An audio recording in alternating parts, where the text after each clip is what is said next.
The COVID-19 came and went, and then came again. And it seems like it's gone again. But really, has it? Are vaccinations even enough for this pandemic? Keep watching to know more about the possibilities of COVID-19 as we move ahead.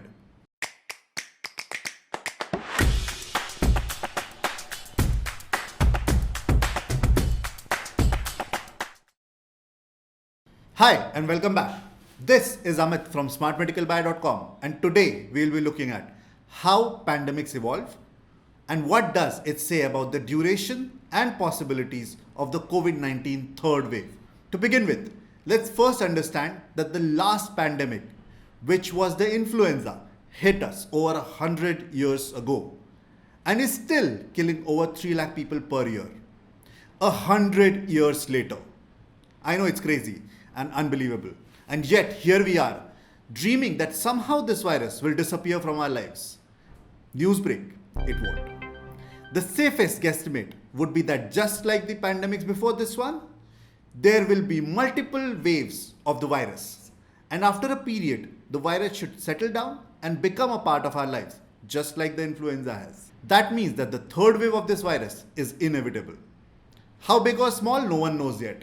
Everyone is trying to make an intelligent guess, but basically they are all just guesses. The time and the severity of the third wave of COVID-19 will be decided by a host of factors that we'll get into now. First, weakened immunity by the new virus.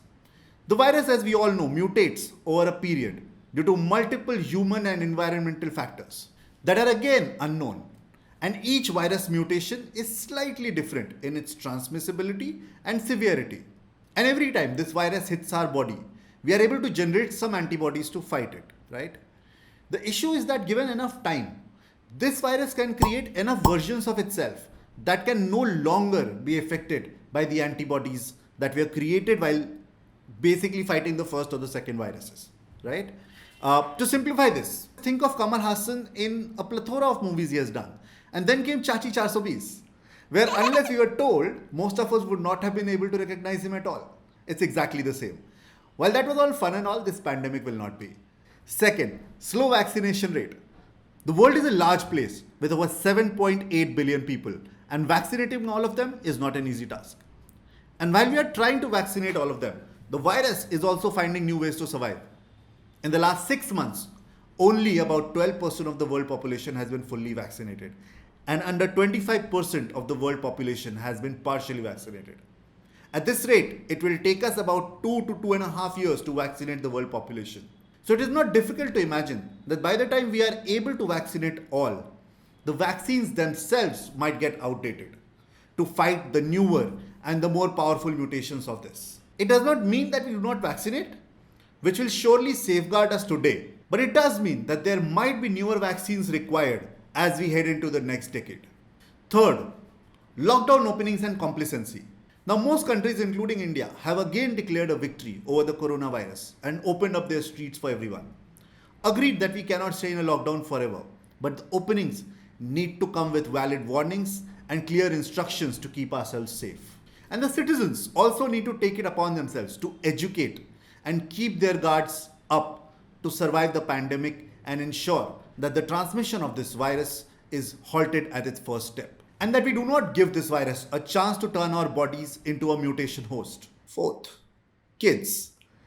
Have we understood the fact that our kids are not only not vaccinated, but there's not a very high likelihood of them getting these shots anytime soon? The focus is to get adults vaccinated first, so we can try to get everything back on track, the economy and everything else, right?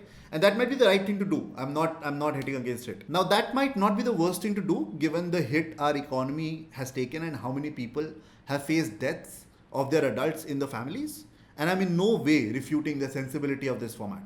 However, we cannot look away from the possibility of a third or a fourth wave of this pandemic to be centered around kids. Now, let's look at it this way. Kids generally have a stronger immune systems, and if a virus can in any way mutate to them, we might have an even more powerful strain of this virus. Last, the unknown factors. Now, there are so many things we still do not know about this virus. Like, how long do our natural antibodies work? How long does the vaccine's antibody work? How many more variants are possible or likely? And so many more questions. And I cannot even give you any insights in this direction because that's what this is. The unknown. Things that we do not know, things we do not know how to control at all. The next waves could be worse as it will again hit our economy and throw even more people under the poverty line, which means that we must fight tooth and nail to make sure that the upcoming waves are shorter, milder, and more sporadic. So, how do we do this? How do we secure ourselves? In one word, two. Human behavior. If we haven't become better humans than in 1918, then what are we doing as a race?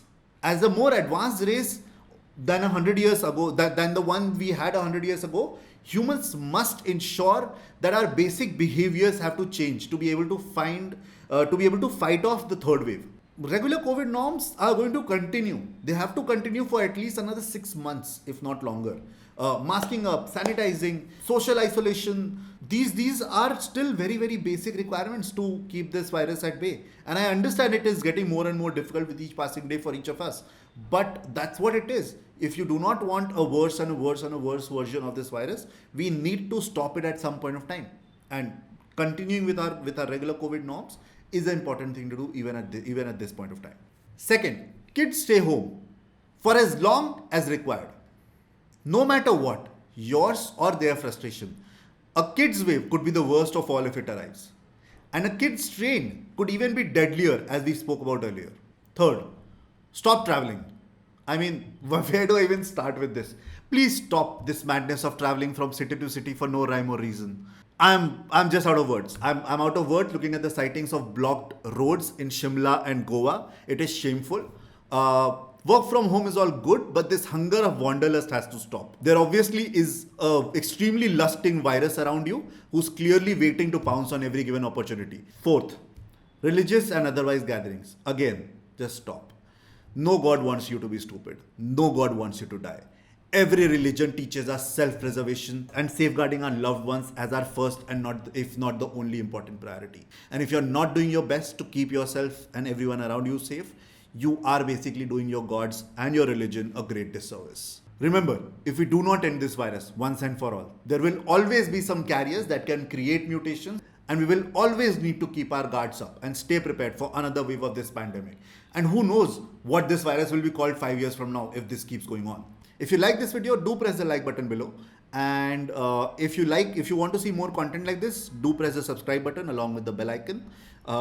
Mention comments if you have any further questions about this. And do check out our other videos about the COVID-19 strain. We have created a series of different videos including kids, the effect this pandemic has had on kids, the effect this pandemic has had on doctors, and a host of other videos. Do check them out. That's it from me this time. This is Amit from smartmedicalbuy.com signing off and wishing you a great health ahead. Goodbye.